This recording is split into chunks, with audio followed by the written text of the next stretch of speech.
ఏమిటండి అర్థం కాదు. మళ్ళీ మేము వస్తాం లేక పేకలు కోసేస్తాం.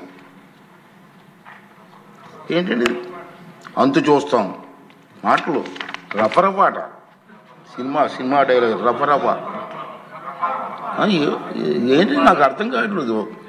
ఒక రాజకీయ పార్టీ ప్రజాస్వామ్యం మీద గౌరవం ఉన్న వాళ్ళు ఎవరు కూడా ఈ విధంగా మాట్లాడరండి. ఉంటే రాజకీయాల్లో రామారావు గారి దగ్గర నుంచి రాజకీయాల్లో ఉన్నాం. ఒకటే చెప్తాను నేను, రాజకీయ పార్టీలు అన్న తర్వాత ప్రజాస్వామ్యంలో ఓడుతూ ఉంటాం, గెలుస్తూ ఉంటాం. మహానుభావుడు ఎన్టీ రామారావు గారే ఒక టైంలో ఓడిపోయాం అందరు పార్టీలు. కానీ ఇప్పుడైనా మాట్లాడి ఇందిరాగాంధీ ఓడిపోలేదండి మహానాయకురాలు. అంటే ఓడిపోతే రఫరఫా ఏంటి నాకు అర్థం. ఇవన్నీ కూడా ప్రజాస్వామ్యం ప్రజలు కూడా ఖండించవలసిన అవసరం ఉందని చెప్పి ఈ వేదిక ద్వారా మనం చేయాలన్న ఉద్దేశం. మీరు చూశారు ఇవాళ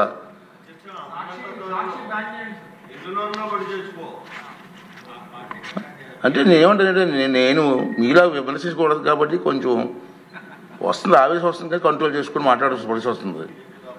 ఇంకా ఏం చేస్తామంటే నేను చూశాను ప్రజాస్వామ్యంలో గెలవచ్చు ఓడిపోవచ్చు. రాష్ట్ర అభివృద్ధిని దృష్టిలో పెట్టుకొని అందరు నాయకులు ముందుకు వెళ్ళాలి తప్పించి ఇష్టం వచ్చిన మాట్లాడాలండి. సరే లాస్ట్ టైం గెలిచావు, ఏం చేసావు? రాష్ట్రాన్ని సర్వనాశనం చేశారు. మనం కళ్ళారు చూసాం, ప్రజలు కళ్ళారు చూశారు, అందుకే మన బుద్ధి చెప్పారు. ఇప్పుడు ఏం చేయాలి? నీ డ్యూటీ ఏంటి? అది ప్రతిపక్షంగా ప్రభుత్వం చేస్తున్న కార్యక్రమాలని మీరు అమలు చేయడం కోసం ప్రయత్నం చేయాలి. అది రాజకీయ నాయకుల లక్షణం.